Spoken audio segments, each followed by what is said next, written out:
Assalamualaikum warahmatullahi wabarakatuh. Jumpa lagi bersama kami di video terbaru channel Tim Story Dunia. Apa kabar semua? Semoga selalu dalam keadaan baik dan bahagia. Amin. Baiklah, seperti biasa pertama kami akan menyinggung video yang lalu di mana kami kemarin telah membahas mengenai salah satu ratu terlama sepanjang sejarah yang baru saja wafat pada tanggal 8 September 2022. Beliau adalah Ratu Elizabeth II yang mengembuskan nafas terakhirnya di usia 96 tahun. Ratu yang memiliki 4 orang anak ini kemudian mewariskan tahtanya pada putra sulungnya yang kini bergelar Raja Charles III. Bagi yang belum sempat melihatnya, bisa menonton di video sebelumnya ya. Sedangkan untuk video kali ini, kami akan membahas salah satu tokoh inspiratif dari negeri yang kita cintai, yakni Indonesia. Dirinya adalah penguasa Keraton Ngayogyadiningrat. Siapakah tokoh tersebut? Yap, tanpa berlama-lama dirinya adalah Sultan Hamengkubuwono IX. Dirinya yang terlahir dari keluarga bangsawan, sempat mengenyam pendidikan hingga ke Belanda dan juga pernah menjadi wakil presiden kedua Republik Indonesia di zaman Orde Baru bersama Bapak Soeharto. Jauh sebelum menjabat menjadi wakil presiden tahun 1970-an, kita sebagai penerus bangsa Indonesia perlu tahu bahwasannya tanpa dana hibah pribadi dirinya yang bernilai jutaan golden, roda pemerintahan kita belum tentu bisa sebaik sekarang. Penasaran dengan kisah lengkapnya?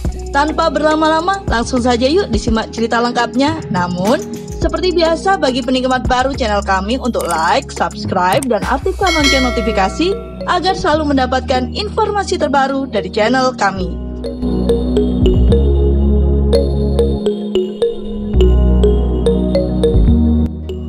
Sri Sultan Hamengkubuwono IX lahir di Ngasem, Yogyakarta pada 12 April 1912 dengan nama asli Gusti Raden Mas Doro Jatun. Ia merupakan putra dari Sri Sultan Hamengkubuwono VIII dan Raden Ajeng Kustilah.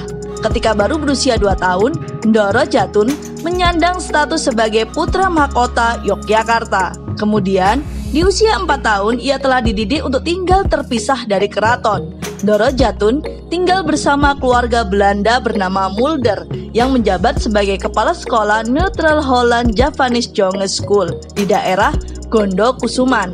Selama tinggal bersama keluarga Mulder, Doro Jatun dipanggil dengan nama Henky yang diambil dari nama Pangeran Belanda Hendrik. Nama Henky terus melekat padanya sampai ia sekolah dan kuliah di Belanda.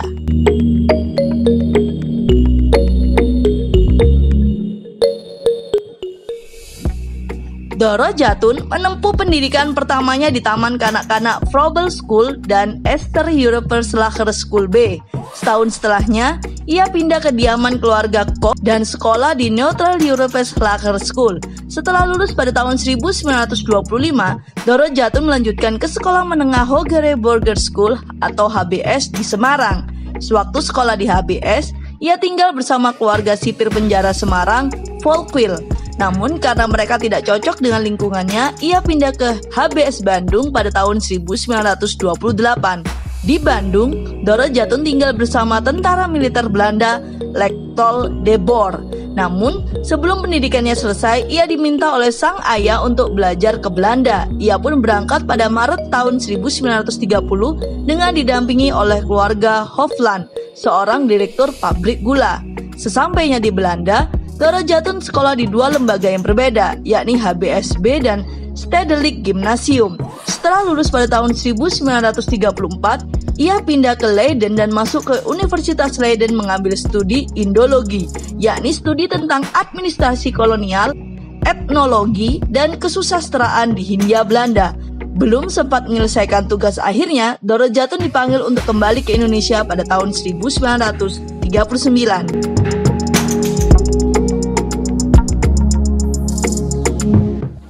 Sesampainya di Batavia pada Oktober 1939, Doro Jatun dijemput oleh keluarganya di Pelabuhan Tanjung Priuk. Ia menginap di Hotel Des Indes karena dijadwalkan menghadiri acara makan malam di Istana Gubernur Jenderal Hindia Belanda bersama keluarganya. Saat sedang bersiap, sang ayah menyematkan keris Kiai Jakapi turun kepadanya, yang menjadi penanda bahwa ia merupakan pewaris tahta Kesultanan Yogyakarta. Setelah 3 hari di Batavia, Doro Jatun dan keluarganya kembali ke Yogyakarta. Dalam perjalanan, tiba-tiba Sri Sultan Hamengkubuwono VIII jatuh sakit dan tidak sadarkan diri. Pada 22 Oktober 1939, Sri Sultan Hamengkubuwono VIII meninggal dunia dan tahta Kesultanan Yogyakarta pun jatuh ke tangan Doro Jatun. Doro Jatun dinobatkan sebagai Sultan Yogyakarta ke-9 pada 18 Maret 1940 dengan gelar Sri Sultan Hamengkubuwono IX. Ia menyandang dua gelar sekaligus, yakni Pangeran Adipati Anom Hamengkunegara Sudibyo Raja Putra Narendra Mataram dan Sampean Dalem ingkang sinuwun Kanjeng Sultan Hamengkubuwono Senapati ing Ngalaga Abdurrahim Sayyidin Ponotogomo Kalifula ingkang jumeneng kaping 9.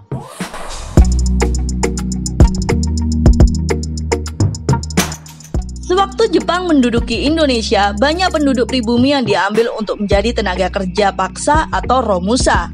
Untuk melindungi rakyatnya, Sri Sultan Hamengkubuwono IX mengajukan pembangunan kanal irigasi yang menghubungkan Kali Progo dan Kali Opak kepada Jepang. Usulan itu diterima oleh Jepang, sehingga masyarakat Yogyakarta fokus mengerjakan pembangunan kanal irigasi dan terhindar dari romusa. Kemudian, Sri Sultan Hamengkubuwono IX melakukan beberapa reformasi di Kesultanan. Misalnya pada Juli 1942, ia mengubah nama-nama institusi pemerintahan daerah yang sebelumnya menggunakan bahasa Belanda menjadi bahasa Jawa. 2 tahun setelahnya, Sultan juga membuat layanan publik yang bisa diakses oleh siapa saja. Sikap Sri Sultan Hamengkubuwono IX pada awal kemerdekaan Republik Indonesia adalah mendukung penuh NKRI. Setelah kemerdekaan Indonesia diproklamasikan, Sri Sultan Hamengkubuwono IX mengeluarkan amanat 5 September 1945 dan membentuk Komite Nasional Indonesia Daerah di Yogyakarta.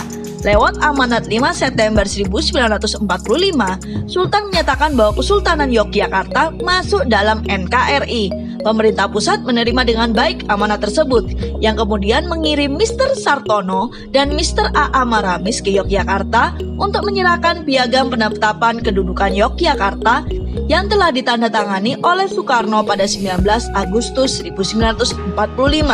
Selain itu, ada fakta menarik di sini. Awal kemerdekaan Republik Indonesia, keadaan perekonomian sangat buruk, kas negara kosong, pertanian dan industri rusak berat akibat perang. Blokade ekonomi yang dilakukan Belanda pun membuat perdagangan dengan luar negeri terhambat. Kekeringan dan kelangkaan bahan pangan terjadi di mana-mana. Di tengah keterpurukan bangsa, Sri Sultan Hamengkubuwono IX menghibahkan anggaran 6 juta gulden kepada pemerintah Indonesia untuk membiayai jalannya roda pemerintahan, kebutuhan hidup para pemimpin, dan para pegawai pemerintah lainnya. Beberapa sumber mengatakan bahwa fakta ini baru terungkap setelah tahun 1997.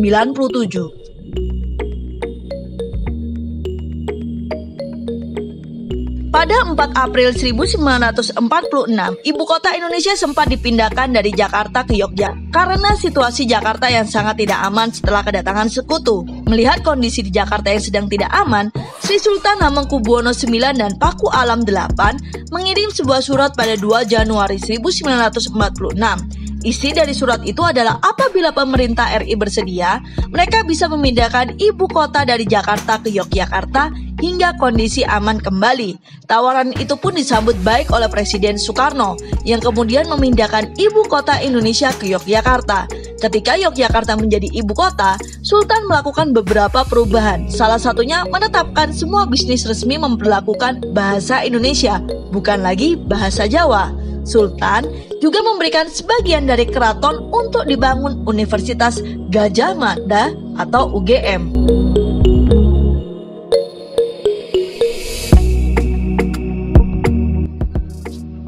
Peran Sri Sultan Hamengkubuwono IX dalam perjuangan mempertahankan kemerdekaan berlanjut ketika Belanda melancarkan agresi militer 2 di Yogyakarta pada 19 September 1948. Sultan mengerahkan seluruh usahanya untuk mempertahankan Yogyakarta dengan memerintahkan agar semua gerbang keraton segera ditutup, sehingga tidak ada orang Belanda yang bisa masuk.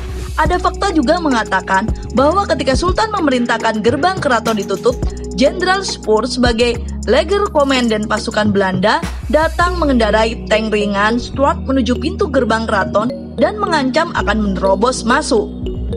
Melihat ancaman Spoor di atas tank tersebut, Sultan Hamengkubuwono IX sedikit melunak, tapi meminta Spoor turun dari tank untuk jalan kaki dari depan gerbang masuk ke keraton agar bisa bicara baik-baik.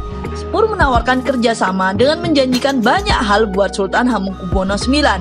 Namun, ditolak oleh Sultan Hamengkubuwono IX. Jenderal Belanda itu segan dengan Sri Sultan Hamengkubuwono IX karena Sri Sultan Hamengkubuwono IX sendiri memang dekat dengan keluarga kerajaan Belanda. Sri Sultan selama ini dikenal pernah punya tanda kehormatan Orde Oranye Nassau. Sri Sultan juga tercatat dan terdokumentasi foto pada tahun 1940 di mana beliau memiliki seragam militer Commander in the Order van Oranje Nassau dengan pangkat tituler atau Mayor Jenderal. Selain itu, Ratu Judiana berpesan tentara Belanda jangan sampai menyentuh Sultan Jogja Hamengkubuwono IX dan istananya, karena Belanda berpendapat bahwa Kerajaan Yogyakarta dianggap terpisah dari Republik Indonesia yang merupakan negara merdeka. Sri Sultan sendiri bukan orang asing bagi Ratu Judiana, karena keduanya berteman cukup akrab di Belanda ketika sama-sama menimba ilmu di Universitas Leiden. Namun pada akhir Januari 1949, Sultan memutuskan untuk mundur dari jabatannya sebagai Gubernur Daerah Istimewa Yogyakarta pertama. Karena kondisi perang yang berkepanjangan, Sultan mengusulkan kepada Jenderal Sudirman untuk melancarkan sebuah serangan agar dunia tahu bahwa Republik Indonesia masih ada.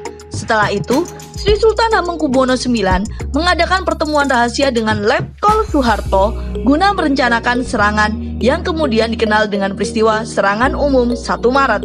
Usai serangan, Sultan sempat menduga bahwa dirinya pasti dilengsarkan dan ditangkap oleh Belanda. Namun ia selamat setelah dilindungi oleh Jenderal Major Komandan Jenderal Jawa Tengah.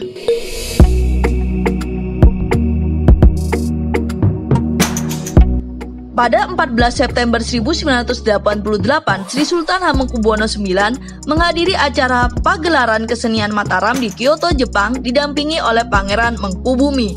Setelah itu, ia lanjut ke Washington DC karena telah dijadwalkan melakukan pemeriksaan kesehatan di Rumah Sakit Walter Reed. Namun, pada 2 Oktober 1988, Sri Sultan Hamengkubuwono IX dinyatakan meninggal setelah muntah-muntah di kamar hotelnya. Jasadnya kemudian dibawa pulang ke Yogyakarta dan disemayamkan di Bangsal Kencono, Keraton Ngayogyakarta, Hadiningrat. Kemudian, Sri Sultan Hamengkubuwono IX dimakamkan di Komplek Pemakaman Raja-Raja di Imogiri, Bantul, Yogyakarta. Atas jasa-jasa kepada NKRI, Sri Sultan Hamengkubuwono IX dianugerahi gelar Pahlawan Nasional. Baiklah, itu adalah fakta dari seorang Sultan Hamengkubuwono IX yang memiliki begitu banyak jasa pada negara yang kita cintai ini. Semoga video kami selalu dapat menjadi hiburan syarat informatif. Nantikan video terbaru lainnya di channel Tim Story Dunia.